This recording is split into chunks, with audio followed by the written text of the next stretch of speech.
They don't want you to think. They want you to nod, smile, obey, fit into the mold like a puzzle piece they can move. But what if that mold was poison? What if your entire sense of self, your job, your values, your taste in music, your laugh wasn't yours, just echoes, repeats, safe reflections of a herd trying desperately to avoid the terror being truly seen? Nietzsche didn't whisper when he said it, he roared. You are not yet free, you still search for freedom. Your search has fatigued you. And the truth is, the herd loves fatigue. Exhaustion is obedience. Overwhelm is distraction. Confusion is control. You were not born to conform, you were born to create. And the war is not out there, it's inside your mind. Let's pull back the mask. Let's get dangerous. The world rewards agreement. Your job praises you when you follow the system. Your friends smile when you talk like them. Even your therapist might ask, well, how does that make them feel? But who asks how you feel? What you want? What Nietzsche called the last man, that soulless creature who avoids pain, seeks comfort, avoids struggle, that's the destiny the herd promises you. Safe, predictable, and numb. You saw it coming. A world of people choosing screens over spirit, comfort over chaos, distraction over destiny. And he laughed at it. Not because it was funny, because it was tragic. Nietzsche believed that conformity is a kind of spiritual suicide. To mimic is to die before death. To surrender your uniqueness to the group is to castrate your power. This isn't just philosophy. This is your life. Right now. Every time you hesitate to speak your mind in a meeting, every time you say, haha, when you're not laughing, every time you betray your art to fit the algorithm, you lose a piece of your soul. The herd doesn't need you to think. It just needs you to not resist. But Nietzsche didn't stop at critique. He gave you a way out. He called it becoming who you are, and warned that most people never will. Because becoming who you are means first destroying who you were trained to be. It means ripping off the mask and standing naked in front of the fire. Not everyone can handle that heat. But you're still watching, still listening. So maybe you're ready. Because the herd will always offer noise, trends, tips, opinions, judgments. But creation comes from silence, and that silence must be earned. Through suffering, through solitude, through rebellion. Nietzsche said he who has a why to live can bear almost any how. But if your why is to be accepted, liked, retweeted, you will break. You were not built for shallow approval. You were built to shape reality with your mind. Your will is a weapon, but you've been told it's dangerous. Of course it is. Dangerous to systems. Dangerous to expectations. Dangerous to mediocrity. Nietzsche's Übermensch, the overman, was not a perfect human. It was a human in motion, eternally overcoming, never static, never tame. Not a sheep trying to be a wolf, but a wolf realizing it was never a sheep to begin with. You've felt it before, haven't you? That flicker of rage when someone tells you to be realistic. That tightness in your chest when your intuition screams, go left, but the herd moves right. That sacred discomfort? That's your real self trying to claw its way out. Don't silence it. Don't negotiate with it. Let it roar. Because every great thing, every invention, every work of art, every act of true leadership was born in rebellion. Born in the refusal to blend in. You think the herd writes symphonies? Think the herd builds cathedrals, carves statues, cures diseases? The herd doesn't create. It copies, it consumes, it dilutes. So here's the brutal truth Nietzsche throws like a lightning bolt.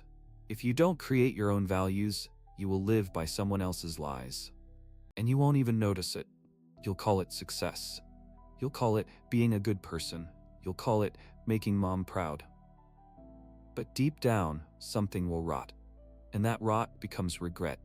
Right now, you're not being asked to quit your job or burn down your life. You're being asked to remember that you have a will, a soul, a voice that doesn't match the radio station everyone else is tuned into. And yes, it will make you lonely. But that loneliness is sacred, because what you're feeling isn't isolation, it's elevation. The air is thinner up here, but the view is real. So don't run back down. Don't numb out. Don't just go with the flow. The flow leads to nowhere. Make your own current, and the world won't like it. That's how you know you're getting close. Like this video? Then prove to the algorithm you're not just another echo in the void. Hit like, hit subscribe. Not because we told you to, because deep down you know you're one of the few trying to remember who they really are. Let's keep going. Nietzsche wasn't a cynic. He was a fire starter. He didn't hate humanity. He hated what we let ourselves become when we forget our power. He saw the way society slowly smooths your edges, sands down your soul, turns your rage into manners, your vision into compliance. You don't need a cage when the prisoner worships the prison. And here's where it gets violent.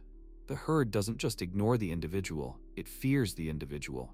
The creator, the rebel, the artist, the thinker, they are threats.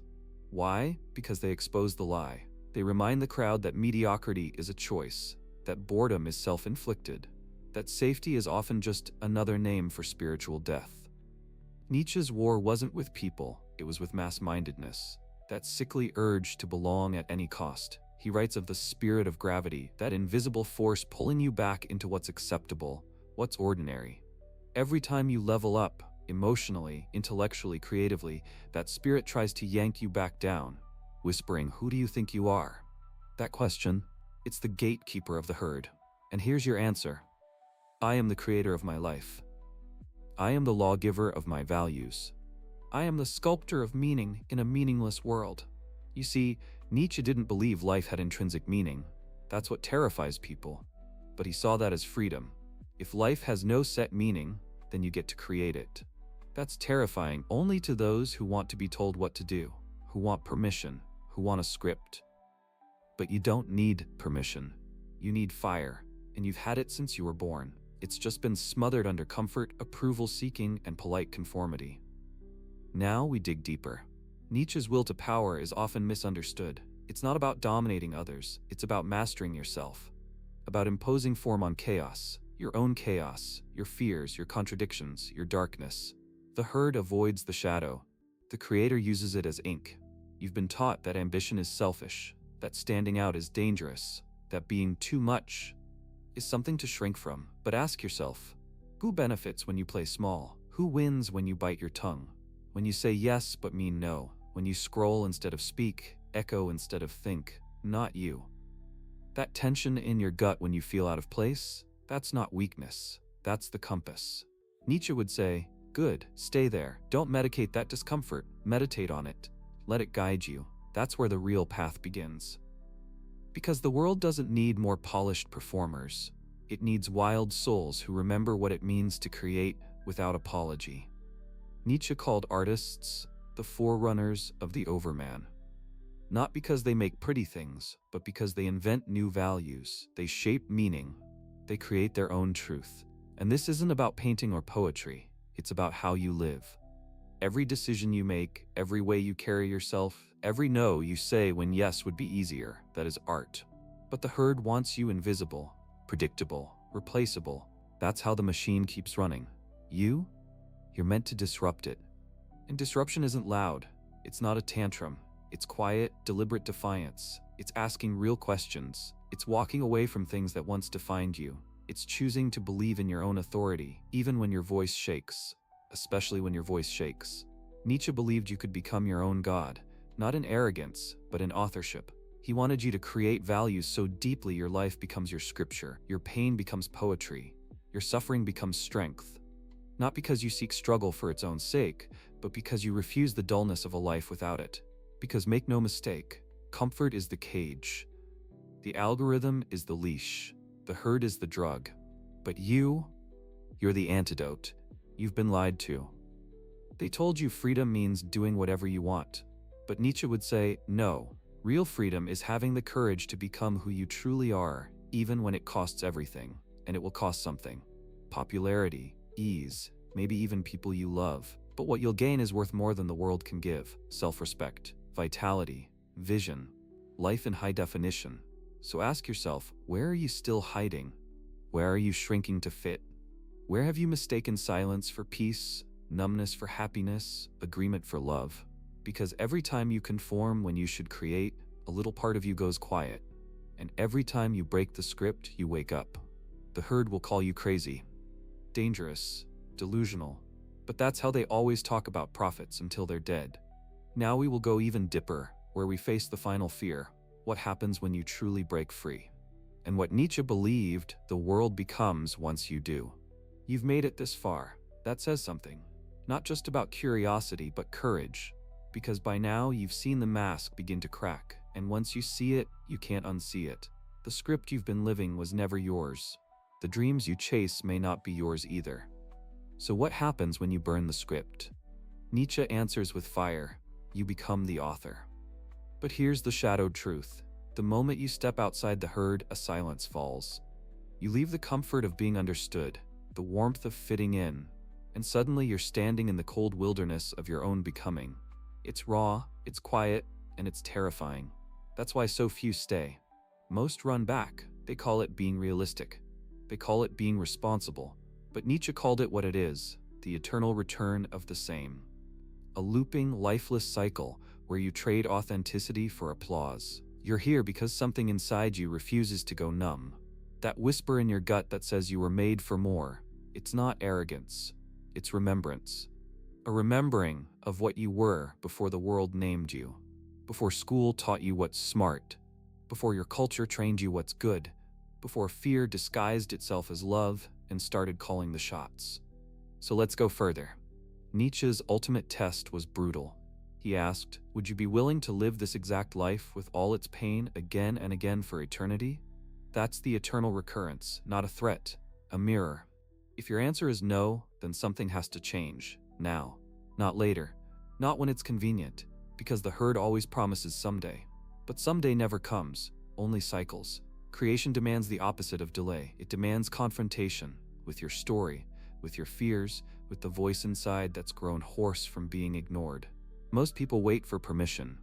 Nietzsche wants you to become permission itself.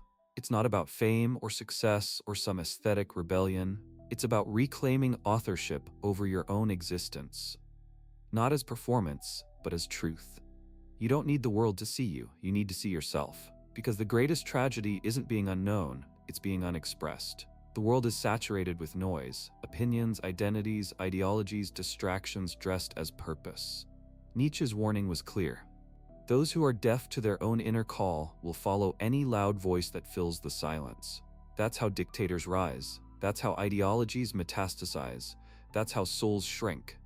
The herd doesn't always wear sheep's clothing. Sometimes it looks like a hashtag. Sometimes it looks like a like. Sometimes it looks like your own reflection, edited for approval. But when you create, truly create, you rupture that illusion. You declare, my life is mine. Not in theory, in blood. You become dangerous, and they will resist you. They will call you arrogant, unstable, even evil, because the creator threatens every borrowed identity. The creator reminds others of the freedom they surrendered. But that's the burden of the awakened. Nietzsche never wanted followers. He wanted fire starters, thinkers, warriors of the will. He wanted people willing to risk rejection in the pursuit of becoming. And you don't need to be loud to do this. Some revolutions happen in silence, in the way you walk away from gossip, in the way you write what no one expects, in the way you choose solitude over shallow connection. These are rebellions too. Your voice may tremble, your hands may shake, but keep going. Because the moment you create something truly you, a poem, a belief, a choice, a refusal, you become more real than the entire crowd combined. That's what it means to be human, not hollow. And yes, it will hurt. Growth always hurts. Nietzsche called pain the midwife of transformation. You don't become through ease, you become through intensity, through the sacred chaos of choosing yourself again and again, even when it's unpopular, even when it's lonely, especially then, because in that loneliness, you find something sacred. You find your voice, your real one, not the polite one, not the edited one, not the one the world taught you to use, but the wild, untamed roar of a soul that's remembered it was never meant to live quietly. You were born to create, not conform. So if this video sparked something in you, don't let it fade. Comment, share, subscribe, not to feed a number, but to feed a movement of minds willing to question everything, a movement of creators tired of copying, a movement of wolves in a world of mirrors. The herd will keep marching. Let them. You've got a world to make. The final descent into Nietzsche's most dangerous idea, becoming God in a godless age. This is where most turn back, because what comes next isn't safe. Nietzsche didn't just want you to rebel, he wanted you to rebuild. Not just tear down idols, but become the thing you once knelt before. His most dangerous idea wasn't the herd. It wasn't even the Übermensch. It was this: God is dead, and we have killed him. Not a celebration, a warning. Nietzsche didn't mean a literal God hovering in the sky. He meant the collapse of shared meaning. The death of external authority, the disappearance of anything above us to answer to submit to blame. And once God dies, the herd scrambles. Because without God, there are no rules. Without rules, there's no safety. And without safety, the herd panics. So they make new gods, money, media, politics, brands, gurus, anything to silence the terror of a godless sky. But Nietzsche didn't look up and cry. He looked within and said, then we must become the gods we once needed. Do you understand what that means? It means you become responsible for everything. Your truth, your path, your joy, your creation. No divine map, no instruction manual, no promise of reward or punishment beyond this life. Just you, standing on the edge of nothing, choosing to build anyway. That's the final test, and most will fail it, because the herd needs a master, a doctrine, a leash. But you can become a law unto yourself, not in arrogance, in reverence. You become the sculptor and the stone, the artist and the canvas. You become the storm and the calm, the architect and the void. But it's not glamorous, it's brutal. It means taking full ownership of your suffering, without blaming fate. It means becoming sovereign over your fears, your past, your patterns. It means creating meaning in a world that offers none. And that is the ultimate act of power. Nietzsche saw that the future wouldn't belong to the most obedient, tough, or the most informed, but to the most self-created. The ones who could stare into the abyss of a silent universe and not flinch. The ones who could laugh in the face of nothingness and build something anyway. Can you do that? Because if you can, you won't just escape the herd. You'll transcend it. You'll stop reacting and start creating. You'll stop begging for purpose and start crafting it. You'll stop worshiping borrowed gods and start forging your own. This is not a fantasy. This is a responsibility. And it's yours now. You've seen through the mask, you've heard the noise, and refused to dance to it. You've touched the silence underneath it all. So what will you make of it? What will you write, build, become? Because at the end of it all, Nietzsche leaves you with no comfort, no savior, no hand to hold, just a mirror. And one final question. If you are no longer part of the herd, then who are you becoming? You were born to create, not conform. You were born to disrupt, not obey. You were born to become, not be remembered. And if this fire lit something in you, don't let it die. Subscribe. Share this with someone who's ready, someone still circling the edge of their own becoming. This isn't just a video. It's a wake-up call to the creator you buried under years of silence. Now dig and build.